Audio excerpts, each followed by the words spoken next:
Alrighty, welcome back everybody to this week's episode of the Taking a Breath podcast. First of all, I'm so excited to be back. It's been 10 months since I last did a recording, an interview. So I've let my guests today know that I'm getting back into things and excited to find the groove again.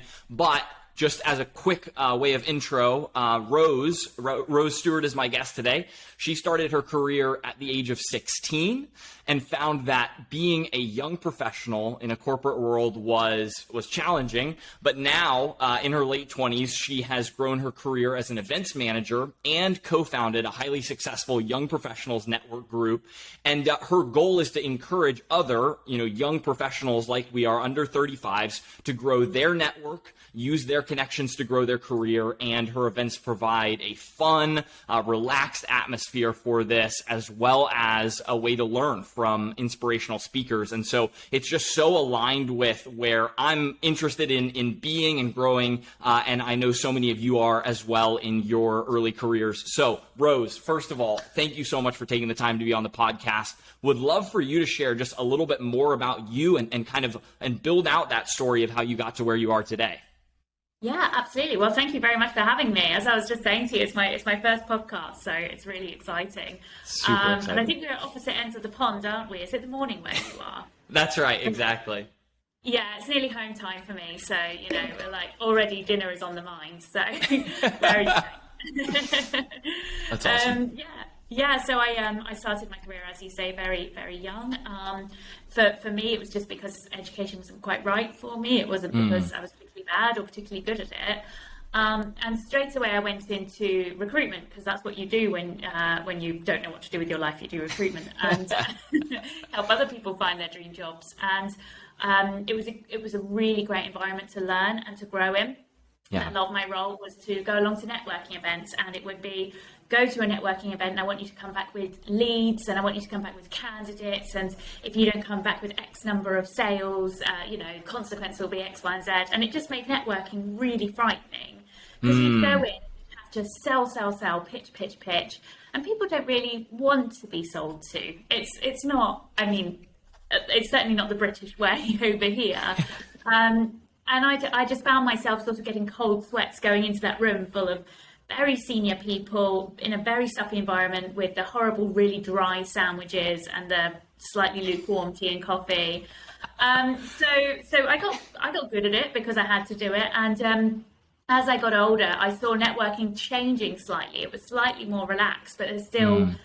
I didn't feel there was quite enough out there, especially for young professionals who didn't want to be there at 6 a.m. in the morning, who didn't want to, have to spend their time being spoken to by a guy with terrible breath and scrambled egg in his beard. That's not what we wanted. So I found an opportunity with my fellow co-founder, a chap called Stokely Howard, and we were both young professionals trying to make it big in the adult world, and we decided to create a space where young professionals could come together and actually not have to worry about the corporate side of things, not have to worry about what they wore, or panic about making a sale or whatever it was. So it was it's been an exciting project, and the response has been astronomical. Yeah. And then so you mentioned Stokely, your co-founder. How did you initially connect with him? Is there a story behind that? So no, not really. I worked at the time for the Norfolk Chambers of Commerce, which is a local non-profit. They're a UK-wide non-profit organisation, but they connect and support local businesses. Stokely just happened to be one of our members, and he owns a video creative agency called Trendy Granddads. So in my head, I thought, oh, he must be in his 80s. And so I was really surprised when I met him, because he was one of my clients. That's awesome. And he was younger than me. And I said, my goodness, that was unexpected. But he said, but we shared the same frustrations. We sat and had a coffee. It was actually this Friday, it'll be a year since we met. Oh, wow. And we just so had the same vision. We were like, there's so many young professionals and we're forced to go to these horrible corporate events. Let's do something better. Let's do something more fun. Yeah. And so tell me more about the atmosphere that you try to create with those events that aren't, the stuffy kind of corporate events that we're used to. So the atmosphere, first of all, is very, very transparent and open. There are so many people who come along to our events who are introverts. I mean, the one thing both me and Stokely have in common is we're massive, as you can tell. Extrovert, really chatty, never have a problem making conversation, but not everyone is like that. So first of all, we encourage people to turn to someone they don't know and introduce themselves, to make introductions. If they're with a group of people and they can see someone on their own, just sort of pull them into the circle, and you literally see it happening around you. It's really, really special to watch. The other thing that we wanted to do was make it an evening event. No more early breakfasts. I mean, I still have to do them part of my job, but I wanted people to have the option to go out and have a beer after work and not have to think, God, I've got to set my alarm for 5 a.m. tomorrow. So that was really important as well. They're always in the evening. They tend to always involve some food and some drinks, very casual. And the most common question I get asked is, what's the dress code? What's the dress code for this event? And the dress code is simply whatever makes you feel comfortable, what represents your industry. If you feel comfortable putting on a suit and a tie and turning up and feeling corporate, go for it. If you want to turn up in your gym gear, I literally do not care. Just turn up in whatever makes you happy. And that works. That's awesome. How do you create that environment? You mentioned, there's a circle, pull that extra person into the circle that might be might be feeling a little bit left out. How did you create those environments? Was it intentional as you're going in? I mean, some of those culture things I'm curious about. So something we have, it's sort of non-official, but I refer to them as our super networkers. There's a brilliant chap who works for a local law firm, and he comes along to all our events, and I'll always just drop him a message and sort of mention to him, I really appreciate the fact that you always take the time to go into our events and to help and not just talk to people, but to help people who are looking a little nervous.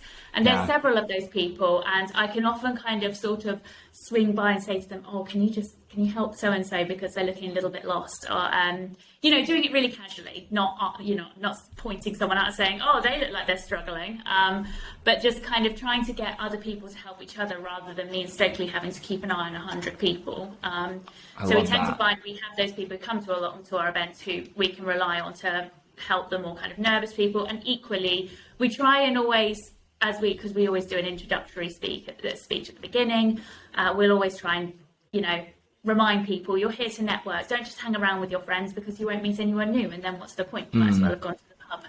And that tends to remind people, you're not just here to have a drink and have a chat with your friends, you're here to meet new people.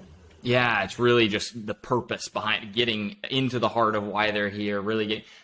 I'm curious. So I think my understanding is now a good amount, or at least some of these events have kind of transitioned to the paid side of things, where people are, saying, hey, I'll pay X amount to see a speaker or to come and do the network. Was it always paid, or at what point did you transition to paid from a free event, or what did that look like for the business model?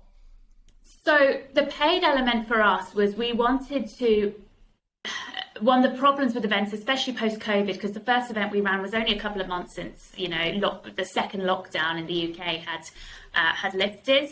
So we wanted to make sure there was a guarantee we were going to get people to turn up. And free events, unfortunately, there's no consequence for not showing. Those things, and we'd been stung by it before, and we in previous roles, and we didn't want that to happen. So right from the get-go, we said, look, it's £15 a ticket. £5 of that we put towards a drink. We'd agree a venue, always a free venue, and say £5 of that will go towards a drink. The £10 we've literally been putting in a bank account to go towards marketing materials, digital marketing campaigns, and basically trying to invest it back into the events to make them grow, take them to other cities, all the fun plans with that. Nice. So that was our reason for doing it. The way we managed to get enough kind of hype around it to get people, because £15 isn't nothing, we wanted them to pay for it. Was Stokely came up with a very good idea to do a style of marketing which basically did a countdown. So we announced the event, we did a huge amount of marketing around it, we told everyone around it what it was all about. Loads of branding went out there. We also got a brilliant speaker for the first one who had a fantastic following. I mean, all our speakers were brilliant, have been brilliant, but this was a great person to start with, who also shared it on his network. So straight away you had this real hype kind of building, and everyone was like, well, what's this event going to be? What's going to happen with it? and we suddenly released tickets, and the response was amazing, and people got straight onto it and booked and booked and booked and booked, and we'd sold out within 24 hours, and that number has got better and better, to the point where now we can sell out 80 tickets in an hour, no problem. So it's worked. Wow. And so what are the keys to the marketing channel there? Like, is it the individuals that are champions for your events that are posting about it? Are you putting like paid ads out? What marketing channels are you investing in? So at the moment, we're not, especially at the beginning, and it's still something we're looking at, is we're not investing in anything that's paid for. This is all kind of plans for the future. Cool. Instead, we got our branding to absolutely down to a T. So we had our colours, we had our logos, we had our save the dates, everything was done. Nice. We both were lucky that we had quite strong social media followings, me on LinkedIn, Stokely on both LinkedIn and Instagram, and we started posting on there. And then we had our speaker and asked him to be a real ambassador and to post as well. And the first event was a lot of hard work. It was a lot of telling people about it. It was a lot of us going to other events and talking to people and saying, oh, by the way, I can see you're here looking very uncomfortable, drinking lukewarm coffee and eating a dry sandwich. Would you be interested in this event that we're going to be hosting? Building up a mailing list, that was a big part of it. Emailing out regular updates. From there, the best way of marketing is other people doing it for you. So as soon as we had the first event, we had, 900 people posting about the event itself, sharing the brand name, hashtagging, and from there it's been much easier to push the events. People are your best marketeers, so once you post one event, you tend to find it's a bit of a domino effect for the future ones. 100%. Yeah. The people that really believe in what you're doing or have seen an impact for yourself. I've 100% experienced that through the different projects that I've been in, and that's always been the case. And so just being in that mindset of how can we collaborate? How can we make this work? Right. I mean, the way we even got introduced was through partnerships for the agencies that we work for full time. Right. And so I think that just already seeing how much collaboration is out there, it's great to be in that mindset to then be able to apply to something like this and say, wow, like we could do so much more together. I'm curious for you, like as you're thinking about expanding, I mean, what does that look like? Do you and Stokely have plans to start traveling and putting on these events in areas around you? Is it like, what's the long-term vision for it? So I mean, right here we have a proof of concept. The events have continued to be successful time and time again. So whilst we want to continue working them in Norfolk, we also want to expand into other cities because we feel like Norfolk can't be the only place that has this problem. Lots of really talented young professionals with no space to speak to each other and to network in a way that doesn't make them feel under pressure and that isn't super corporate or at a really weird time of the day. So we're taking the events to other towns and cities that more align with that. So for example, London has some amazing events. London is an incredible city with loads happening. We would be just the tiniest little fish in a huge pond. Whereas, for example, there's a town that borders Norfolk, a place called Ipswich, which is our next plan. It's actually where I'm from. Okay. And so Ipswich, again, really thriving community, a small but very busy town, wide number of industries there, like loads on the creative side, great construction space there, loads of young professionals who don't have anywhere to go and meet each other. So the plan is to go into towns and cities like that. I think it's so important when you're running events to know your target audience and market and to stay humble with it. Don't think that, great, we've been a success here, we'll be a success wherever we go. The reason we have been a success is because there was limited options here in Norfolk. So if we go somewhere with a lot of options, we might not see the same response. I'd much rather take the event somewhere where they'll be really appreciated and we'll see that response time and time again. Yeah. What do you think about that? So you mentioned the proof of concept being Norfolk. Like, when you're thinking about expanding, doing the small versus the bigger city, like you've got this kind of smaller proof of concept in this specific location. You're thinking about expanding to an additional kind of smaller potential location. At what point, and this is also for entrepreneurs that are listening right now that are thinking about it for themselves, but at what point does it make sense to kind of start scaling up and saying, hey, let's test it out against bigger competition versus staying kind of in smaller towns and like seeing the networking there? What are your thoughts on testing against kind of some of those bigger competitors? I think it's making sure that you are confident in what you deliver and being totally transparent, because it's a podcast after all. Me and Stokely are still both ourselves. We're both learning. There are still processes that we need to smoothen up, and also from a financial perspective, it's not like we both have hundreds of thousands of pounds to inject into these events. Every event must make a profit in order to make the next event happen. So from our perspective, starting small and making sure we don't try and run before we can walk, going to what's familiar to us, which is smaller cities, smaller towns where there is a massive community there, but it's not being, brought together by any form of young professionals networking events. Those are the places to start. In however many years' time, no doubt the business will be in a very different place.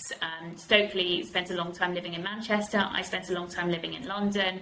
These are big cities with big communities, big businesses as well. So these are kind of, our goals for the future. Right now, we want to continue growing them to a point where we can say, look, this has worked in X, Y, and Z cities. Let's grow it now. Let's go bigger. And from there, we can then look at the bigger conversations, the things like sponsorships, collaborations, that sort of thing. So no doubt that will be that will be the next step over the next 5 years. 100%. And I'm curious, when you're talking to people who have gone to the events, who have kind of come out and participated, what has been the biggest thing that you've heard from them in terms of results for their network, their comfort level with your events versus others? I mean, what are people saying about the events that you're putting on versus others they might have attended in the past? So the response we get the most, which is absolutely lovely, is people coming over and saying, A, that it's a space they feel very comfortable with, and B, that they had a really good time, that they really enjoyed it. They had fun. And frankly, if someone comes along to the event and they do nothing but have a really good time and make a couple of friends who they then meet up with afterwards, that's good enough for me. I want, my sole reason for this is to connect people, to give them a space to meet each other. So, that was a big reason I started the events, was not only obviously from the professional side. Everything we talked about was the fact that over lockdown, I went from having an amazing, crazy busy job in London to being back in tiny little Norfolk with not much happening. And I knew no one. I literally had no contacts here. It was really hard. And we were in a lockdown world where you could only meet people for, a walk and a coffee. And I wanted to give people a space to meet people. So that's been a lovely element. Is so many people have said, I've made a friend through this, I've made a connection through this. So it's just someone I now meet up with or play badminton with or whatever it is. The other element that we get a lot of feedback on, which I am so for, and I really think is the future of networking, is the amount of industries people meet. So everything from, we have people from the construction industry, finance, legal. We have 2 people who attend who are self-employed magicians who go to weddings and do magic. And they're always my favourite people to hang out with. But it's the best part of it is because so often you go to really corporate networking events, you get a certain type of industry there, which is fine. But ultimately, when you're a young professional, you all kind of had the same problem, is the fact that you're still hashing out the world of work and you're trying to be taken seriously, and you're also trying to get a mortgage, and there's so much on your shoulders. Everyone in that room is in the same position from that perspective. That's what unites them. It doesn't matter that one of them works in construction, the other one works in marketing. They all have that same commonality, and that's, I think, the thing that makes these events so special. Yeah. You mentioned kind of that feeling of isolation during COVID, of, there wasn't an opportunity to even be putting on these types of events. Did you ever do these online and then it transitioned to in person, or has it always been in person? And do you see a potential in where part of the expansion plans is, involves having online events? I'll be brutally honest. I didn't consider doing them online. The only thing I did, because I don't know if you had something similar in America, but we had a scheme called the furlough scheme, where people were who couldn't work because their industry had closed down were put on a government scheme called furlough, where they were paid to not go to work, basically. Yep. So it was a very generous scheme from our government, and I was one of those people. So I suddenly found myself with no job to do and a lot of time in the day. So all I did was I planned loads of online quizzes for everyone I knew. I had nothing else to do. In terms of hosting events virtually, it's not something I considered, only because it's something I really disliked doing myself. And that was the same thing for when we started hosting these events. I still attend regular virtual meetings because virtual networking is massive, especially for cross-county networking, and also it's great if you've still got people who are nervous about meeting face to face. It's not something personally me or Stokely really enjoy, so I don't think it's an avenue we personally explore. I have seen them be really successful, so it's still definitely something people should be looking into. Totally. Yeah, no, I 100% hear you. I think there is a very real element to kind of the Zoom burnout, or just like people feeling very overwhelmed by how much we're on these types of meetings versus actually in the office and in face-to-face and social settings.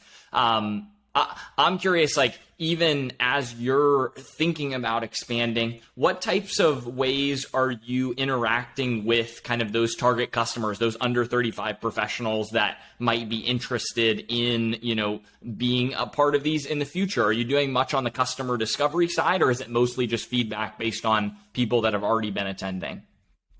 So we're very fortunate here so let's take Ipswich as the example, because that's where we're looking at next. The fact that a lot of businesses that are a bit larger have a Norwich office, Norfolk, they also have an Ipswich office. So we can then call upon our contacts there to say, can you share details of this event with your managers, and ask them to share it onto the Ipswich branch as well. So we've already got some cross-county connections. We're also we're quite picky about our venues. Our venue has to give us the space for free. That's really important to us. It also has to fit a number of other requirements. And one of them we really like is if they already have really good connections with a young local community. So we're looking at one venue in particular in Ipswich that does a lot of work with the university there. They have a lot of connections with local people who basically finish work on a Friday and go there for their 4 p.m. drinks. These are great spaces to advertise the events with. So that's another element. And the final thing is if it's not through network or through the venue, is our speaker. I know I haven't touched upon it much, but we always have a speaker at each event, which is literally 15, 20 minutes max. They do a really engaging presentation, chat to people, get them involved. It's not just someone droning on about their company, it's someone sharing a story and getting people involved. And so if we can get a local speaker who's got a great reputation, is really well networked, someone people want to see, that's a great pull to the event. And so finding that person in Ipswich will be our final chapter in completing the whole kind of growing that business in Ipswich. I love it. And what types of people do you go to when you're trying to figure out who your next speaker will be? We do have quite a strict number of boxes to tick when we have a speaker. So we like founders. People who have started their own business, but we want them to always be under 35. The reason we're fairly strict with that is the fact that, the struggles of, say, take a 55-year-old woman, let's take that, has faced are so different. They are no less, no more than struggles young people face today. They are just very, very different. So this isn't so much this isn't a thing about age. This is about what's relevant now. And an under 35 can far more easily speak to an audience of under 35s and say, I've grown my business in the last 10 years. These are the challenges I've faced. These are the success I've had growing in things like a digital world, that side of things. So that's, a big reason we choose someone under 35. Someone really charismatic, someone really fun. My current manager, Nathan Lomax, was one of our speakers. Hence how I got the job here. And so, and his presentation was, it definitely worked in my favour. His presentation was brilliant. It was really engaging. It got people up at the front and chatting and laughing. It was a really, really well done presentation. And those are the kind of people we want. We want charismatic, we want engaging. So yeah, these are some of the criteria we stick to. People with great followings, people who resonate with our audience, and people who can and will deliver a fantastic speech. Oh, it's so powerful. Hey, as we're wrapping up, anything that you want to leave the audience with in terms of things that you've learned from any failures, wins, challenges that you've overcome as you've been building Jenny? I would say top tips for if you're looking to run an event, first of all, absolutely go for it. You have never had a better opportunity right now. We've come out of a lockdown. People are so desperate to meet people face to face. Just go for it. See how you get on. I'd say my best advice is to envisage the event and literally walk through it. Go to your venue and imagine everything from people arriving, where you're going to stand to, sign people in if you need to sign them in. What's the logistics of it? Figure out where the toilets are, figure out where the bar is. What are the staff like? Are they speedy? Are they slow? What's their drink service like? It's tiny things that make a massive difference. I know for one venue we didn't realise, but the staircase was really narrow. It sounds like a really small thing, but suddenly accessibility was really limited. And also you had queues of people trying to get up and down the stairs every time they needed to use the bathroom. So it was just a bit of a nightmare. So there's that element. I also really recommend an absolutely powerful marketing strategy. Build as much hype around that event as possible. Do whatever you can. Contact local newspapers. Start doing social posts about it. Get people talking about it. Build huge amounts of hype around it, and people will be interested. The fear of missing out is never a bad thing. 100%. So yeah, those would be my my top tips. But look, after this, if people ever want to get in touch and ask their questions, I'm so open to helping. I've had so many local people wanting to host their own events who have got in touch and just ask the odd question of, how do I do this successfully? Can I charge for my events? Do I have to do a risk assessment? These small questions, always happy to help with them. Sometimes it's the small things we forget. Yeah, absolutely. And that leads me to the perfect last question, which is, what's the best way for people who either like what you're doing, are interested in more, asking you follow-up questions? What's the best way for them to get in touch with you? Oh, definitely LinkedIn. If you're on LinkedIn, then by all means hit me up. Obviously, I'm a connection of yours, Parker, but I'm very easy to find. Yeah. Rose Steward, and I have a flamingo next to my name. Everything I do is slightly flamingo themed, so you can find me on there. I'm on the Quickfire Digital page as well as an employee. I'm more than happy to chat on LinkedIn, and can then give my email address to send you loads of useful documents and information that's helped me, certainly on my event planning journey. Sweet. Thank you, Rose. Really appreciate the offer, both for the community and then just personally excited to keep in touch and continue to learn from you. And so, hey, first of all, if this was helpful for you as a listener, one, would appreciate you sharing it with someone that might be interested in, hey, I want to figure out more about the networking or event planning or that space in general, right? So share that with somebody. As you know, I bring on founders every single week, people who are doing incredible things for this next generation of leaders and entrepreneurs. So please feel free to subscribe. You can follow us at Taking a Breath Podcast on Instagram. And then as always, feel free to connect with me on LinkedIn, as is for the theme of this podcast episode, at least, very appropriate. So first of all, appreciate you all listening, and we'll look forward to tuning in. I've got another episode coming out this Thursday as well with Grant from Tella. So excited to have you all back. Another episode this week on Thursday. Chat soon.